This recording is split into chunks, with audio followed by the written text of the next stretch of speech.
নির্বাচনে কোথাও জামাত এবং কোথাও বিএনপি খুবই শক্তি খাটাবার চেষ্টা করেছে। আইন শৃঙ্খলা প্রয়োগকারী সংস্থা রাত্রে গিয়ে মানুষের ঘর ভাঙছে। একটা নির্বাচনের যে অবস্থা থাকে, যে উৎসাহ থাকে, উদ্দীপনা থাকে, এই নির্বাচনে সেই উদ্দীপনা আমি রাস্তাঘাটে দেখি নাই।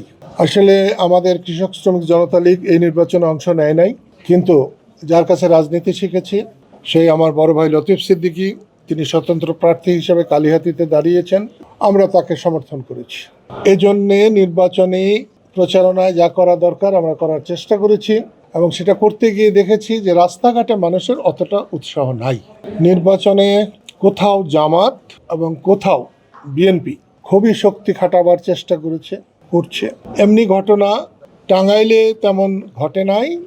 যে ঘটনাটা বেশ কিছুদিন যাবৎ প্রতিদ্বন্দ্বী প্রার্থীরা করে সেটা করেছে, কিন্তু আজকে 5-6 দিন যাবৎ দেখা যাচ্ছে যে আইন শৃঙ্খলা প্রয়োগকারী সংস্থা রাত্রে গিয়ে মানুষের ঘর ভাঙছে। আগেকার দিনে ডাকাতরা যেমন গ্রামে ঢেকি বলে একটা জিনিস ছিল, ঢেকি দিয়ে ধান বানাতো, সেই ঢেকি দিয়ে দরজা ভাঙতো, ঠিক সেরকম যেখানে যে কাঠ পাচ্ছে, এই পাচ্ছে, বড় কোনো যদি খাম পায়, খুঁটি পায়, সেগুলো দিয়ে দরজা ভাঙছে, মানুষকে অ্যারেস্ট করছে। এ কথাটাই আমি এখানে বলতে এসেছিলাম, এবং আমি আনন্দিত, খুশি যে তারা আমার কথা শুনে তারা প্রয়োজনীয় ব্যবস্থা নেবেন বলেছেন, এবং আমি বসে থাকতে টাঙ্গাইলে কন্ট্যাক্ট করেছেন, এজন্য আমি খুশি হয়েছি।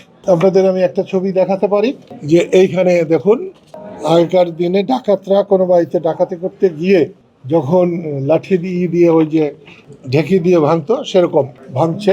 এই ছবিটা হচ্ছে কালীঘাটির নারিন্দা ইউনিয়নের মালতি গ্রাম।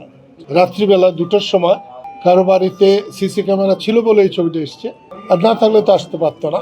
আমি চাই যেভাবেই হোক, যতটা নির্বাচনী চলেছে, আমাদেরকে গণতন্ত্রে উত্তরণের জন্যে একটা প্রক্রিয়া বের করতেই হবে, এবং সেই প্রক্রিয়ায় নির্বাচনের বিকল্প কিচ্ছু নাই।